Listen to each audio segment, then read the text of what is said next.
आज इस सुंदर सभागार में उपस्थित आज के इस कार्यक्रम के मुख्य अतिथि महोदय, स्थानीय विद्यालय के प्रधानाचार्य महोदय, सभी गुरुजन वर्ग, सभी गणमान्य व्यक्ति, निरक्षीर विवेकी निर्णायक मंडल के सभी सदस्य और मेरे प्यारे छात्र साथियों, आज मैं आयुष, मुख्यमंत्री आदर्श राजकीय वरिष्ठ माध्यमिक छात्र पाठशाला बिलासपुर का विद्यार्थी सर्वप्रथम आपको प्रणाम करता हूं।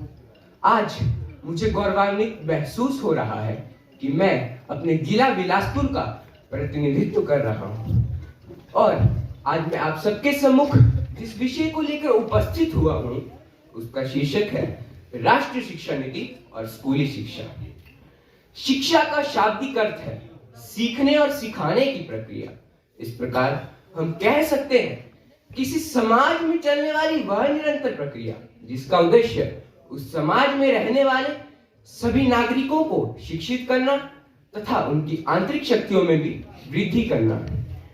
शिक्षा के महत्व से कोई भी अनभिज्ञ न रह पाया है। शिक्षा सभ्य तथा सुसंस्कृत समाज का निर्माण करती है। शिक्षा ही किसी समाज को सुदृढ़ बनाती है।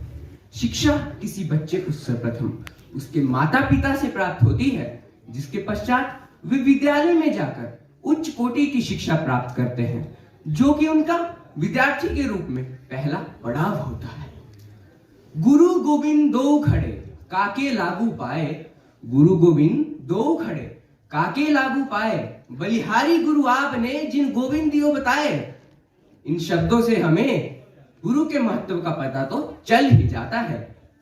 इसके साथ ही अगर बात की जाए स्कूली शिक्षा की, तो स्कूली शिक्षा में विद्यार्थियों को अनेक गतिविधियों जैसे कि खेलकूद, सांस्कृतिक कार्यक्रमों में भी भाग लेने का अवसर मिलता है, जिस कारण उनका सर्वांगीण विकास होता है। अब बात की जाए शिक्षा नीति की, गौरतलब है कि आजादी के बाद देश की पहली शिक्षा नीति 1968 में बनाई गई थी, परंतु इस शिक्षा नीति का अर्थ क्या है? शिक्षा नीति का अर्थ है शिक्षा को निर्धारित करने वाले सभी नियम तथा सभी कानून। इसके साथ ही यह प्रथम शिक्षा नीति मुख्यतः लॉर्ड मैकाले की अंग्रेजी पर आधारित शिक्षा नीति पर ही आधारित थी। इसमें बहुत सी कमियां थी। समय के साथ विभिन्न संशोधन भी हुए, परंतु ये कमियां साथ चली रही। इन्हीं सभी कमियों को दूर करने के उद्देश्य से नई राष्ट्रीय शिक्षा नीति 2020 लाई गई, जो कि भारत में भविष्य में आने वाली सभी आवश्यकताओं की पूर्ति करने के लिए पूरी तरह से तैयार है। अगर बात की जाए इस नई शिक्षा नीति के इतिहास की, तो ये इतिहास कोई अधिक पुराना नहीं। वर्ष 2017 में इसरो के पूर्व प्रमुख डॉक्टर के कस्तूरी रंगन जी की अध्यक्षता में एक समिति का गठन किया गया। इस समिति ने केवल 2 वर्षों में ही इस नई शिक्षा नीति का मसौदा आपके सामने प्रस्तुत कर दिया। इस शिक्षा नीति की विभिन्न विशेषताएं हैं। अगर सभी को गिनाने लगे तो बहुत समय लग जाएगा, परंतु इसकी प्रमुख विशेषताएं यह है कि इस शिक्षा नीति में 10वीं जमा 2 की शैक्षणिक प्रणाली को छोड़कर 5 जमा 3 जमा 3 जमा 4 की शैक्षणिक प्रणाली को अपनाया गया है। इसी के साथ इस शिक्षा नीति में अन्य विभिन्न संशोधन हैं, जैसे 3 से 8 वर्ष के बच्चे, उनके पाठ्यक्रम को विभाजित किया गया है। 3 से 6 वर्ष के बच्चे बाल वाटिकाओं में, प्री प्राइमरी विद्यालयों में बचपन से ही गुणवत्तापूर्ण शिक्षा प्राप्त करेंगे। इसी के साथ 6 से 8 वर्ष की आयु के बच्चे प्राथमिक विद्यालयों में पहली तथा दूसरी कक्षा में शिक्षा प्राप्त करेंगे। कक्षा पांचवी तक के विद्यार्थियों को अब उनकी स्थानीय मातृभाषा में शिक्षा प्राप्त करने का पूरा अधिकार है। और इसी के साथ ही कक्षा 6वीं से विद्यार्थियों को व्यावसायिक शिक्षा और कोडिंग की शिक्षा भी उपलब्ध करवाई जाएगी।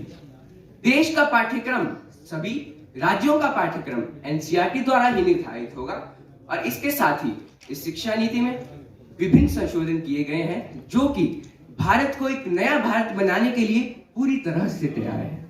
हमारे राष्ट्र में अभी तक 1986 की शिक्षा नीति आधारित, इसमें बहुत सी कमियां थी। इस शिक्षा नीति में बच्चा ज्ञान तो प्राप्त कर रहा था, परंतु वह यह पता नहीं कर पा रहा था कि भविष्य में वह इस शिक्षा से कैसे रोजगार सृजन कर पाएगा।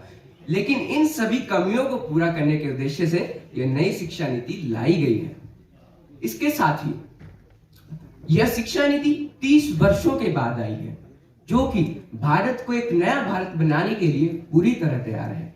इसका मुख्य उद्देश्य है कि बच्चों में, बड़ों में, सभी में भारत और उनके व्यवहार में भी साफ दिखाई दे।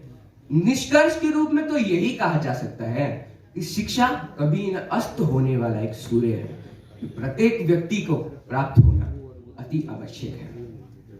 इसके साथ ही प्रत्येक माता पिता, गुरुजनों का यह उद्देश्य होना चाहिए कि कोई भी बच्चा शिक्षा विहीन न रह पाए, क्योंकि प्रत्येक व्यक्ति का राष्ट्र निर्माण में अपना हाथ होता है।